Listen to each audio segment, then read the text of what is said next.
예, 9월 23일 시작된 항저우 아시안 게임이 오늘 폐막하게 됩니다. 사실 저는 스포츠 경기를 안 본 지 오래됐어요. 그냥 뉴스로만 스포츠 소식을 접합니다. 이번 아시안 게임에서 제가 인상 깊게 본 그 뉴스는 롤러스케이트 남자 3000m 계주 결승전이었죠. 한번 이 현증 사진을 보면 이렇게 되어 있습니다. 보면 한국 선수가 금메달을 확신하며 두 손을 번쩍 들어 환호하고, 그 옆에 대만 선수가 마지막까지 포기하지 않고 왼발을 쭉 내밀면서 결승선을 통과하는 사진이죠. 이 작은 차이가 0.01초라는 기적의 역전승을 대만에 가져다 줬고, 대만이 금메달을 따게 됩니다. 이 역전의 주인공, 마지막 이 대만 주자가 인터뷰 때 이렇게 얘기해요. 소감을. 상대가 축하하는 순간 나는 끝까지 싸우고 있었다 라고 이야기합니다. 순간의 방심, 그리고 마지막까지 포기하지 않는 노력이 메달의 색깔을 바꿨습니다. 끝날 때까지 끝난 게 아니다 라는 스포츠의 격언이 진리가 되는 순간이었죠. 제가 지난번에 한국을 방문했을 때 한국 교회가 목회자들의 은퇴를 앞두고 몸살을 앓고 있다라는 소식을 들었습니다. 특히 58년 개띠 목회자들의 은퇴를 앞두면서 한국 교회가 깊은 시름에 빠졌다라고 얘기하더라고요. 한국에서 58년 개띠는 격동의 시대를 상징하는 대표적인 그 연도고 그 띠를 상징하죠. 그래서 이 58년 개띠 한국전쟁으로 말미암아 인구가 급격히 줄었는데, 이 58년 개띠를 시작으로 1차 베이비붐 시대가 시작됩니다. 그래가지고 출생하는 아이들이 100만 명 시대가 그때부터 시작되는 거예요. 그러니까 그 시작되는 해가, 상징적인 해가 58년입니다. 올해가 58년 개띠가 65세 되는 해였어요. 한국 사회에서 65세부터 경로 우대 혜택이 주어집니다. 그래서 58년 개띠가 노인 세대가 되는 바로 올해부터, 그리고 이제 내년부터 한국은 1000만 노인의 시대가 되는 거예요. 한국 목회자가 58년 개띠부터 확 늘어납니다. 그리고 58년 개띠가 가장 많아요. 일반적으로 목회자의 은퇴가 70세입니다. 그래서 이제 58년 개띠가 은퇴하려면, 이제 그 세대가 은퇴하려면 5년 앞으로 다가왔어요. 그런데 그 은퇴를 앞두고 벌써부터 교회가 목회자 은퇴 때문에 골칫거리를 썩고 있다라고 얘기하더라고요. 100세 세대가 되었기 때문에 은퇴 후 목회자의 노후를 책임져 줄 수 있는 교회들이 거의 없습니다. 일부 큰 교회들은 그게 가능하지만 많은 교회가 목회자가 은퇴한 후에 거주할 공간조차 마련하지 못하는 현실이에요.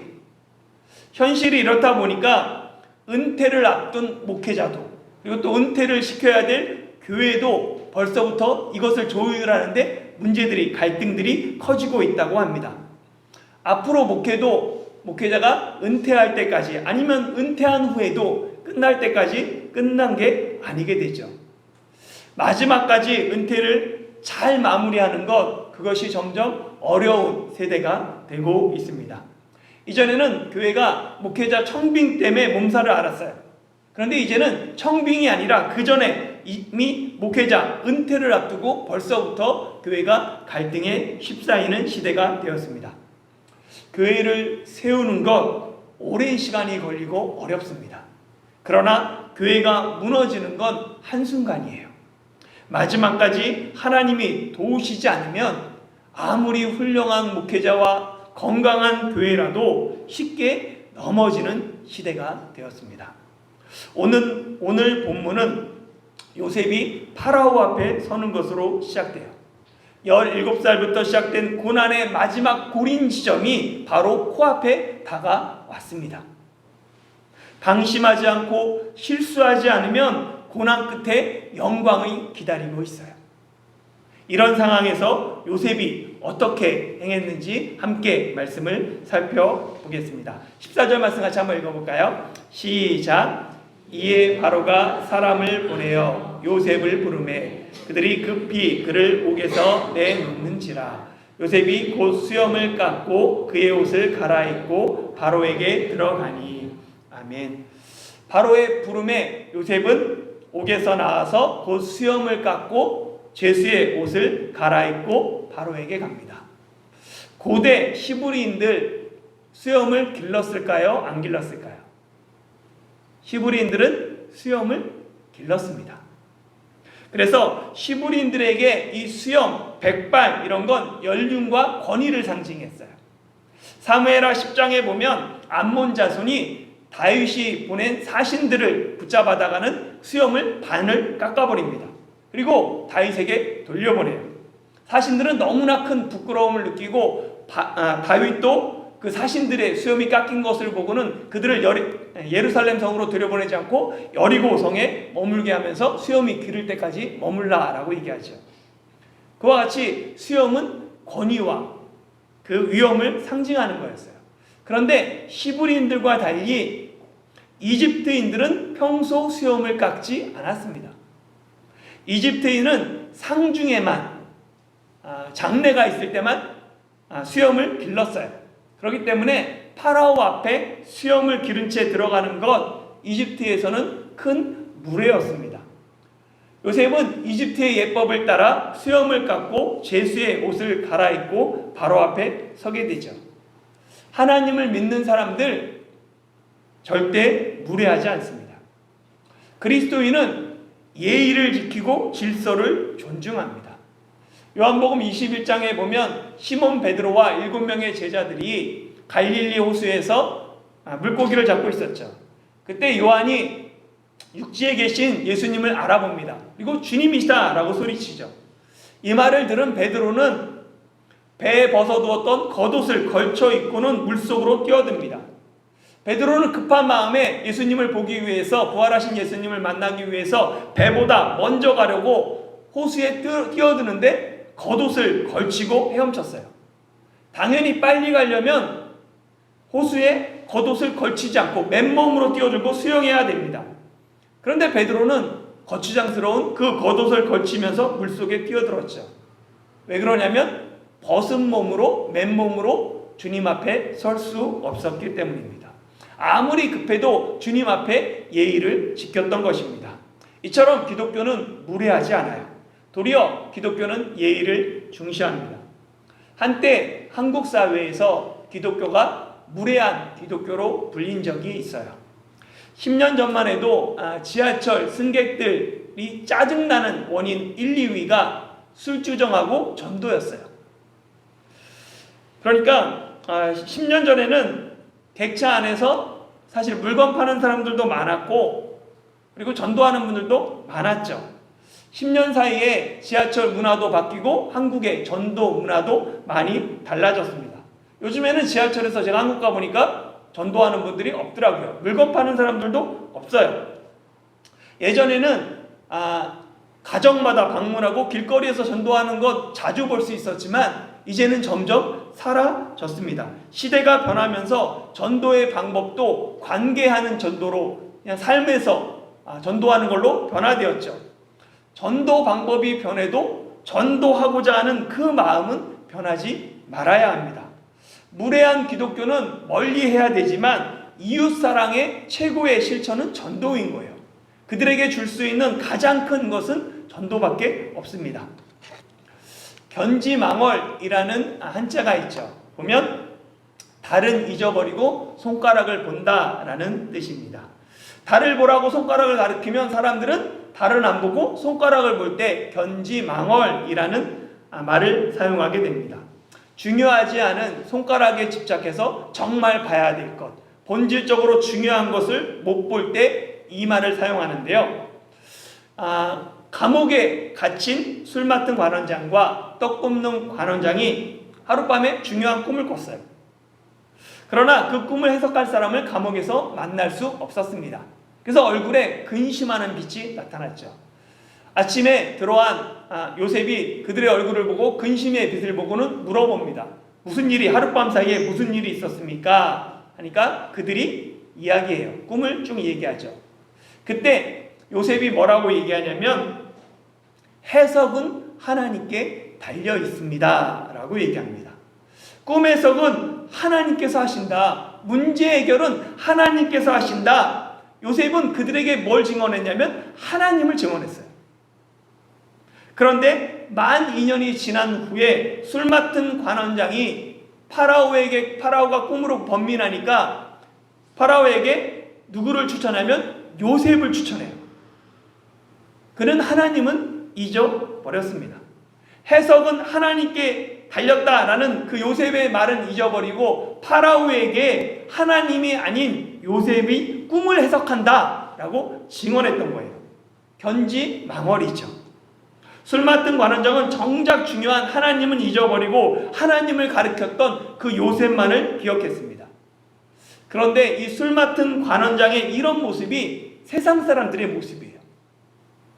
세상 사람들은 하나님이 아닌 하나님을 증언한 그 사람만을 기억합니다. 그리고 그 사람을 바라봐요. 정말 그가 그렇게 사는지. 보라는 달은 보지 않고 달을 가리킨 손가락만 보는 게 세상 사람들입니다. 그렇기 때문에 하나님을 믿는 사람들은 정직하고 바르게 살아가야 하는 거예요. 믿지 않는 사람들은 하나님이 아닌 하나님을 믿는 사람들을 보기 때문입니다. 저는 일부러 다른 사람에게 져주거나 일부러 속아주는 거 잘 못해요. 성향인 것 같아요. 그래서 두 아들을 키울 때도 어렸을 때부터 일부러 제가 막 팔씨름 져주고 씨름 져주고 모르는 척 제가 속아주고 이런 거 잘 못하더라고요. 다른 아빠들은 잘하는데 저는 잘 못했어요. 속아줘야 되는데 속아주지 못하고 꼭 따져서 혼내고, 그게 제 모습이에요. 이게 목회 때도 드러나더라고요. 때로는 그냥 믿어주고 속아줘야 되는데 잘 안 돼요. 뻔히 보여요. 그런데 목회를 한 20년 하다 보니까 작은 소망이 생겼어요. 빅토르 위고의 소설 네미제라블에 나오는 신부 있잖아요. 신부처럼 저도 상대방을 불쌍히 여기는 목회자가 되면 좋겠다. 그냥 속아주는 목회자가 되면 좋겠다. 나는 언제 그런 목회자가 될 수 있을까? 은접시를 훔쳐 달아난, 그리고 체포된 장발장, 경찰이 잡아온 장발장에게 은촛대까지 내어주는 신부의 모습, 그 모습이 제게도 나타났으면 좋겠다 하는, 목회하니까 계속 하다 보니까 그런 소망이 2, 3년 전부터 생겼어요. 그런 마음으로 목회하는데 잘 이게 안 돼요. 지난 수요일 저녁에 대만 경찰에게서 전화가 왔어요. 지금 한국 사람이 지갑을 잃어버렸는데 혹시 통역에 도움을 줄 수 있느냐라고 하면서 그 한국 사람을 바꿔줬죠. 한국 분은 출장 왔다가 식당에서 지갑을 누가 훔쳐갔다 보면서 경찰관과 이야기하는데 잘 자기가 중국말을 못하다 보니까 이야기가 안 되니까 경찰과 함께 교회로 오겠다라고 이야기합니다. 그래서 도움이 될지 모르지만 제가 중국어 수준이 높지 않아서 하여튼 같이 그러면 교회로 오시라고 말씀을 드렸어요. 잠시 후 경찰차를 타고 경찰과 한국분이 오셨습니다. 이야기를 이렇게 나눠보니까 이미 교회 오기 전에 2시간 동안 번역기를 통해서 나름대로 이야기를 다 했어요. 그리고 타이베이 대표부 영사한테 전화해서 도움을 요청했는데 영사가 형사사건은 쉽게 시간이 오래 걸리고 해결되기 쉽지 않다라고 하면서 혹시 근처에 타이중에 교회를 찾아보라 라고 얘기해서 교회를 찾아서 제게 연락이 온 거예요. 바로 6번질에서 바로 옆에였어요. 그 경찰서도. 사실 대만뿐 아니라 다른 어떤 나라도 돈 잃어버리면 찾기 쉽지 않습니다. 그래서 일단 조서를 쓰고 결과를 지켜보기로 했어요. 그런데 문제는 한국분이 타이중에서 지낼 돈이 없는 거예요. 그래서 제게 대만 돈 10,000원을 이렇게 환전해달라고 이야기했죠. 그런데 인터넷 뱅킹을 할 수 없었어요. 그분이. 그리고 한국에 노모, 80 넘은 노모가 내일 그러면 은행에 가서 돈을 붙여주겠다라고 얘기하는 거예요. 이 사람을 믿어야 되나? 아니면 돈 거래를 확실하게 해야 하나 고민이 생겼어요. 그리고 제가 근데 요즘에 신용카드를 씁니다. 그래서 현금이 잘 없어요. 그래서 집에 현금이 별로 없었습니다. 그래서 저도 은행을 가거나 ATM기에서 돈을 찾아야 하는 상황이었어요. 그런데 그분이 그래서 말씀을 드렸더니 그분이 숙소가 내일까지라고 해서 연장하기 위해서 돈이 필요하다고 그러는 거예요. 그러면 제가 그러면 숙소에 가서 카드로 숙소를 결제해 주겠습니다 라고 말씀드렸어요. 그랬더니 숙소가 아파트가 아니라면서 직접 그 사람에게 돈을 줘야 된대요. 그러니까 아까 그 일반 숙소가 호텔이 아니라고 아파트 숙소라고 하면서 사정은 딱한데 10,000원이 작은 돈이 아니잖아요. 또다시 고민이 되었습니다. 그래서 일단 숙소를 연장할 수 있도록 2,000원을 제가 빌려드렸어요. 그리고 지갑을 잃어버린 그 식당에 제가 태워다 주고 헤어졌습니다. 그리고 다음날 아침 일찍 돈을 보낸다고 그랬는데 전혀 연락이 없어요. 그리고 점심시간에 교회로 오겠다라고 연락이 오는 거예요. 근데 그때 제가 그 장막기도에 간식을 사기 위해서 외출 중이라 이제 아내가랑 연락을 하는데 제가 그러면 아내가 돈을 보내면 송금하고 교회로 와라. 지금 교회 없으니까 송금하고 오면 그 돈을 주겠다라고 말씀을 드렸어요. 근데 또 다시 연락이 없어요. 그리고 또 하루가 지난 금요일 오후에 다시 연락이 왔어요. 자신이 아팠다고 그러면서 가서 교회에서 돈을 주겠다라고 해서 언제든지 교회에 있으니까 오라라고 얘기했어요. 역시 그 이후에 연락이 없어요. 그리고 지금까지 연락이 끊겼습니다. 저 아내는 어려운 분 도와준 거에 감사하고 만족해요. 그리고 이 일을 겪으면서 제가 조금 성숙해졌다라는 생각이 들었어요.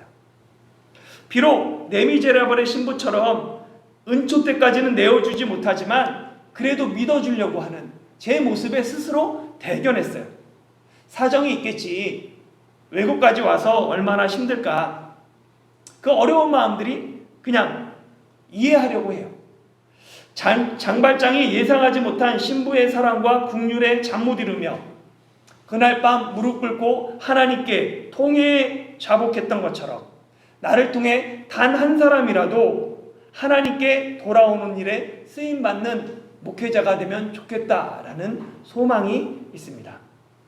하나님이 아닌 요셉에게 쏠린 이 시선을 요셉은 다시 하나님께 돌려야 합니다. 14절 15절 같이 한번 읽어볼까요? 시작. 바로가 요셉에게 이르되 내가 한 꿈을 꾸었으나 그것을 해석하는 자가 없더니 들은즉 너는 꿈을 들으면 능히 푼다 하더라. 요셉이 바로에게 대답하여 이르되 내가 아니라 하나님께서 바로에게 편안한 대답을 하시리이다. 아멘. 파라오가 요셉에게 말합니다. 내가 들으니 너는 꿈을 들으면 해석한다 라고 하더라. 파라오의 초점이 누구에게 맞춰져 있어요? 요셉에게 맞춰져 있습니다.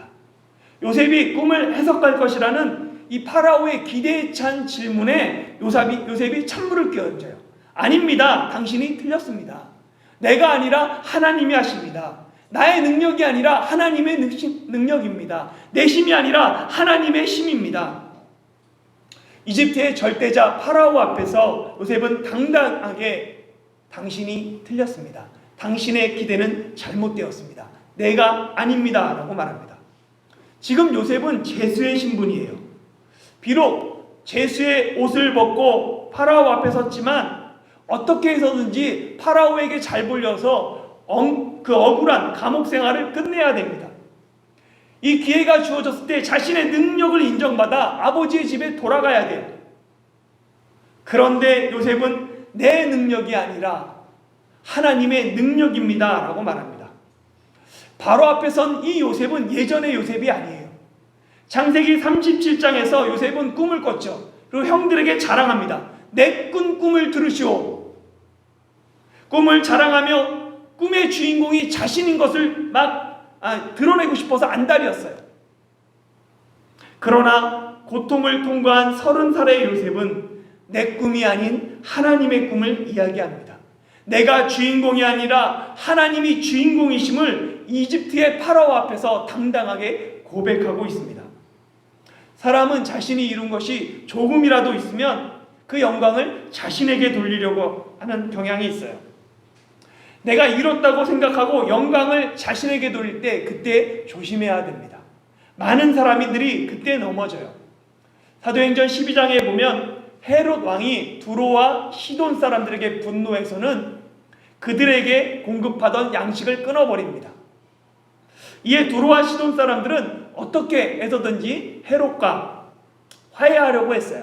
그래서 헤롯이 연설할 때 헤롯에게 아부합니다. 이것은 신의 소리요 사람의 소리가 아니다 라고 헤롯이 듣기 좋은 말을 이야기해요. 이 말을 들은 헤롯이 하나님께 영광을 돌리지 않고 자신이 영광을 취합니다. 결국 하나님의 사자가 헤롯을 치고 헤롯은 벌레에 먹혀 죽고 맙니다. 하나님께 돌려야 할 그 영광을 자신이 받으면 그 사람은 벌레에 먹혀 죽습니다. 끝까지 계속해서 겸손해야 되죠. 믿는 사람은 이미 지난 일에 대해서는 하나님이 하셨습니다. 모든 것이 하나님의 은혜입니다 라고 말합니다. 현재 일에 대해서는, 현재 진행 중인 일에 대해서는 하나님이 하십니다. 앞으로 일어날 일에 대해서는 하나님이 하실 것입니다 라고 고백해야 합니다. 여러분 한번 해볼까요? 지난 일은 어떻게 하라고요? 하나님이 하셨습니다. 현재 일은 하나님이 하십니다. 미래 일은 하나님이 하실 것입니다. 17절부터 24절은 파라오가 요셉에게 들려주는 꿈 이야기예요. 이 꿈은 이미 1절에서 7절의 반복이기 때문에, 그리고 지난주에 살펴봤기 때문에 이야기하지 않습니다.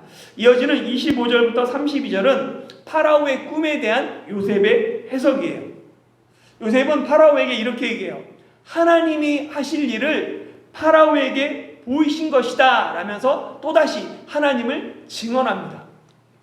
요셉이 파라오에게 당당하게 하나님을 증언할 수 있었던 이유, 술 맡은 관원장을 통해서 사람을 의지하면 안 된다라는 것을 배웠기 때문이에요. 그 지혜를 배웠기 때문입니다. 이후 요셉은 사람의 눈치가 아닌 하나님의 눈치를 보는 거예요. 내가 아니라 하나님이 하십니다. 이렇게 말할 수 있었던 이유, 요셉이 파라오 앞에서 하나님을 증언할 수 있었던 이유, 그리고 파라오가 자신을 감옥에서 벗어나고 자신에게 자유를 주는 것이 아니라 하나님이 하셔야 된다라는 그 믿음이 요셉에게 있었기 때문이죠. 파라오의 꿈을 해석하면서도 마찬가지입니다. 요셉은 비록 파라오가 꿈을 꿨지만 그 꿈은 파라오의 꿈이 아니라 하나님이 파라오에게 하실 일을 보인 것이다 라고 25절과 28절에 두 번이나 반복해서 강조합니다. 파라오 당신이 아닙니다. 하나님이 하십니다. 꿈을 꾼 파라오 당신이 꿈의 주인이 아니라 꿈의 주인은 하나님이십니다. 파라오 당신은 그저 하나님의 통로일 뿐입니다 라고 요셉은 이야기합니다. 이집트에서 파라오 앞에서 이처럼 하나님을 증언할 수 있는 사람이 있었을까요? 꿈을 자랑하던 17살의 요셉이나 술 맡은 관원장을 의지하며 꿈을 해석하면 나 좀 잘 봐달라고 이야기했던 그 28살의 요셉이었다면 상상할 수도 없는 일입니다. 파라오의 눈치를 봐야 했죠. 그러나 14년의 고난과 훈련이 파라오 앞에서 담대하게 하나님을 증언하는 요셉으로 만들었습니다. 요셉은 파라오의 연속된 두 꿈이 하나의 꿈이다 라고 해석해요. 그리고 7 좋은 소, 7 좋은 이삭, 그 7은 모두 7회로 해석합니다. 이어서 구체적으로 온 이집트에 7년 풍년이 있겠고 후에 7년 흉년이 될 것인데, 흉년이 너무 심해서 앞에 풍년을 잊어버릴 것이다 라고 꿈을 설명합니다. 그리고 파라오가 2번 꿈을 겹쳐 꾼 것은 하나님이 이 일을 이미 정하신 것이다. 그렇기 때문에 바로 속히 이루어질 것이다 라고 해석합니다. 꿈을 모두 해석한 요셉은 파라오에게 구체적인 해결책까지 제시해요. 33절에서 36절 같이 한번 읽어볼까요? 시작.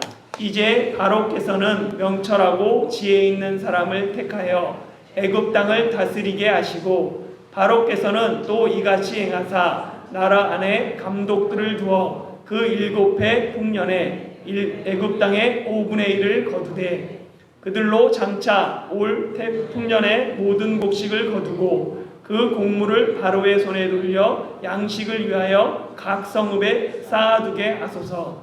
이와 같이 그 곡물을 이 땅에 저장하여 애굽 땅에 임할 7해 흉년에 대비하시면 땅이 이 흉년으로 말미암아 망하지 아니하리이다.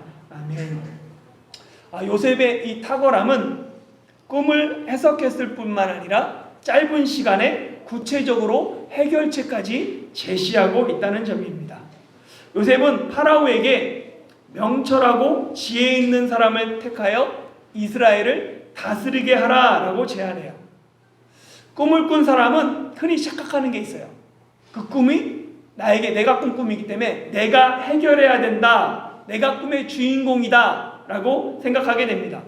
그런데 요셉은 파라오에게 뭐라고 얘기하냐면 왕이 아닙니다. 왕이 다 아는 것이 아니에요. 명철하고 지혜 있는 사람, 즉 나라를 위기로부터 건질 수 있는 능력 있는 사람들을 택해야 합니다 라고 이야기합니다. 지도자 혼자 나라 살림을 다 돌볼 수 없어요. 아무리 똑똑하고 훌륭한 왕이라도 혼자 나라를 다스릴 수 없습니다. 지도자는 적재적소에 필요한 사람들을 잘 세우고 그들을 등용하는 사람이에요. 논어에서 공자는 지도자가 바르고 고든 사람을 등용하면 백성이 따르지만 지도자가 바르지 못한 사람을 등용하면 백성은 불순종한다 라고 이야기합니다. 지도자의 능력은 사람을 채용하고 배치하는 인사에 있어요.